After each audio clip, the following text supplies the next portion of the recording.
If you're missing the itch of a multiplayer Star Wars game, then this game may very well be for you. This is a virtual reality first-person shooter called Contractors, which is probably the closest FPS VR game to the likes of Call of Duty.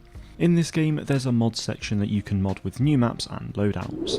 Maps are obviously maps, and loadouts are new characters and weapons, etc. In the game, a lot of the mods are actually Star Wars related, which means that you can play Star Wars Battlefront in virtual reality, and it's an incredible experience.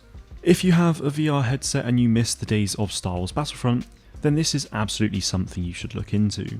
Thanks to the game having a mods page, even players like myself who have the Oculus Quest 2 can just download mods with ease. It means that you don't need to plug into a PC to play mods or just to download them in that particular way. It's super easy to do and brings a ton of fun to the game.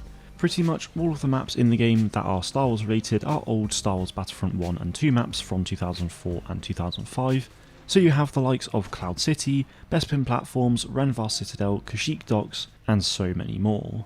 In order to actually play as the clone troopers and battle droids though, you need to download the Clone Wars loadout, which is what you'll see me using in this game on the Jedi Temple map on Coruscant from Battlefront 2 2005.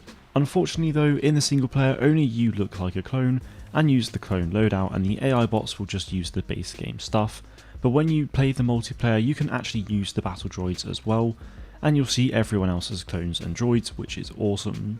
Within each map they often have their own Star Wars theme playing as well, which really adds to the atmosphere of the game. So on Kamino for example, you'll have the Kamino music playing.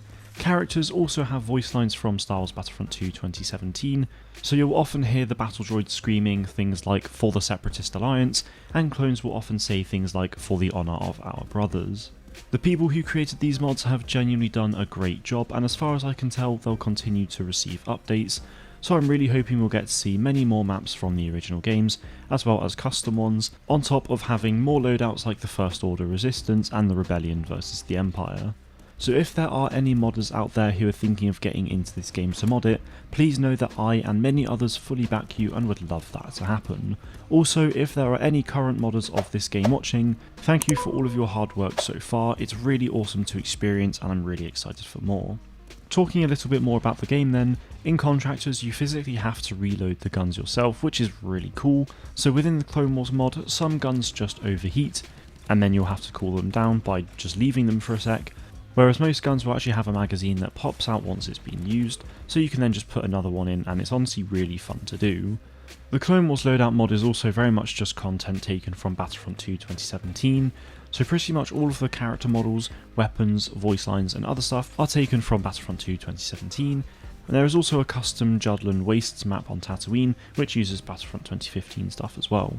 Given that it's very much Battlefront 2 2017, you can use all four classes, so the Assault, Heavy, Officer and Specialist. Then for the Republic you have the ARC Trooper, and for the Separatists you have the B2 Super Battle Droid. Most guns in the game are Clone Wars defaults from Battlefront 2 2017, but then there are some other additions like the A280 for the Assault, the T21 for the Heavy and the Blow Pistol for the Officer, and then the Cycler Rifle for the Specialists. As for secondary weapons, the newer Battlefronts didn't have them, but in this you can use blaster pistols, which are the DC-17 and the RG-4D, so the default officer guns for the Clone Wars, but then you can also use a custom made Westar 34, which is Jango Fett's blaster pistol, so that's really cool. On top of all of that, you have one thermal detonator per life, unless you are a specialist, and then you'll have a smoke grenade. Throwing can be a bit tricky I've found, but it is really cool when it pays off. As for the ARC Trooper and B2 battle droids, they don't have anything extra. As the Heavy, you can use the combat shield ability from Battlefront 2 as well. The Officer can use the jump pack like in Battlefront 2015, and then the Specialist has the personal shield. Unfortunately, the Assault is just your bog standard grunt with no special abilities. I think it's also worth mentioning that the main game mode people play online is Domination, so for Battlefront fans that's essentially just Conquest from the original games, or even Supremacy but without the ship phase from Battlefront 2 2017, but the gameplay you're seeing in this video is just offline TDM. You can literally make this game Star Wars Battlefront 2 2017 in VR, so I cannot recommend it enough if you do have a VR headset. If you want to see more videos about this game, then please do let me know what type of content you'd like to see me make on this, and I'll see what I can do for both long form and short form content. If you do have any ideas, please do let me know in the comments below. That is going to do it from me today though, guys. I do really hope you enjoyed this video and want to see more of it.